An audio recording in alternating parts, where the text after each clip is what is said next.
Justice? Do you like punishment? Well, I got a book for you, buckaroo! The Punisher! Wow!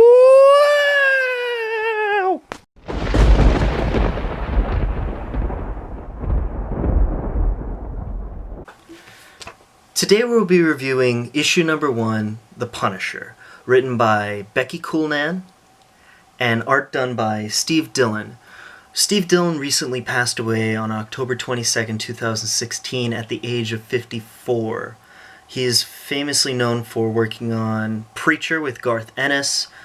If you haven't read it or you don't know what it is, I highly recommend that you read it, but fair warning, it is definitely not for children. It is very violent, very mature comic, but it's still really, really good. And he's famous for something I like to call the Steve Dillon syndrome.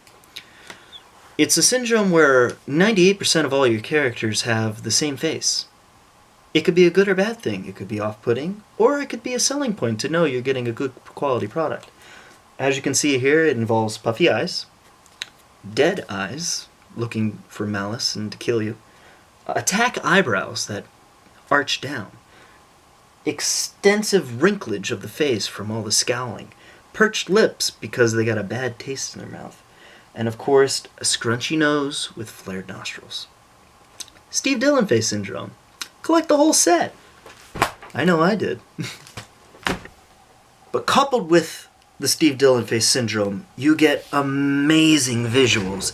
Steve Dillon does a fantastic job on splash pages and action sequences. That is why he works very well with characters that kill in dark, brutal, cruel, and unusual ways.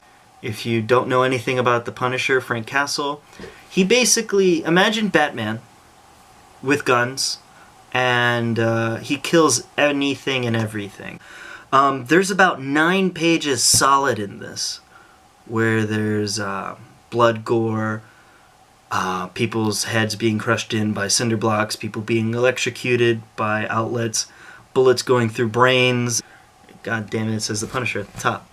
Like, the one thing I like about this comic is how Becky, the writer, introduces this character, Ortiz. She's a DEA agent. She's the everyman. She's the point of view in which the reader can enter into this monumental struggle between Frank Castle, the Punisher, and pretty much all the bad guys. The colors here are done by Frank Martin, and he does a fantastic job with his orange and green palette. The oranges are very ominous, as in explosions or a sunset, and his greens are very cool and soft with a hard, piss-stained green undertone.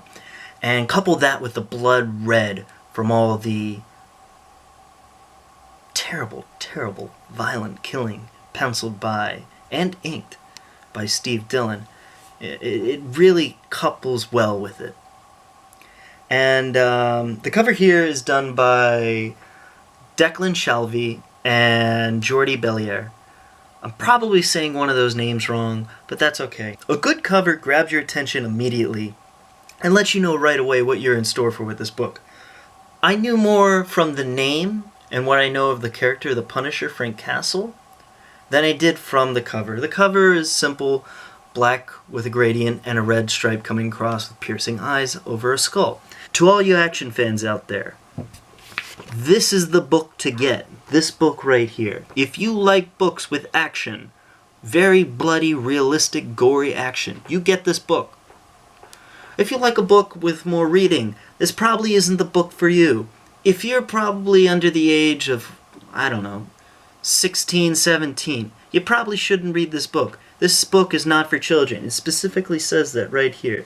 Parental advisory, exclamation point, underline not for kids, exclamation point. First time I read it, it's not that I didn't understand it, it's just I was getting a heavy dosage of the Steve Dillon face syndrome.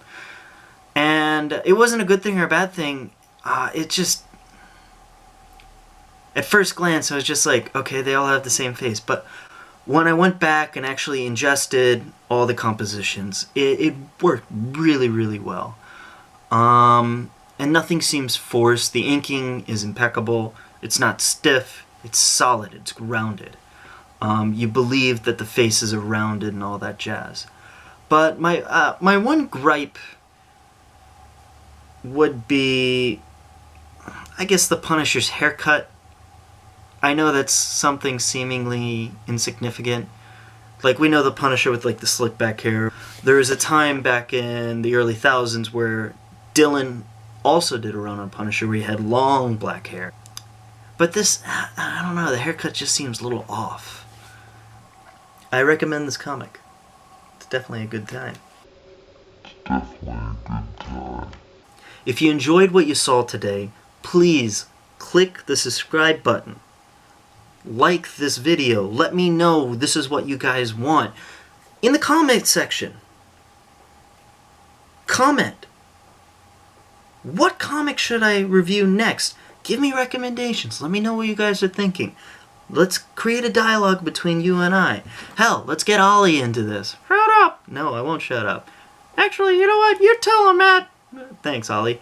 But yeah, let me and Ollie know. What should we review here on MATTMAN Comics? But seriously, thank you guys for watching this video. There will be more to come, and I hope you have a great day. Alright? See ya! Bye!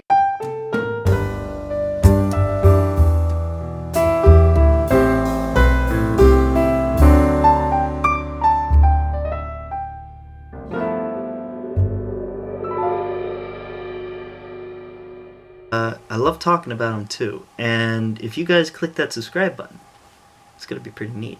I'm not going to use this because it didn't feel sincere. So, 5, 4, 3, 2, 1.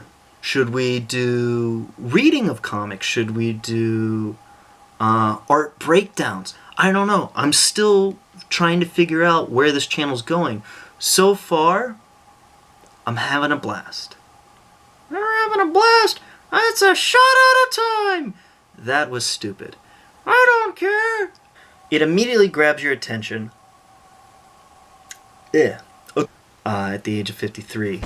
And I'm going to double check to make sure it's 53. God damn it.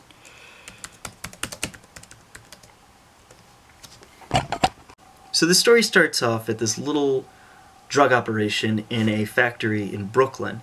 And it's being watched by the DEA agents. Fuck me. I want to make sure this is recording, yeah.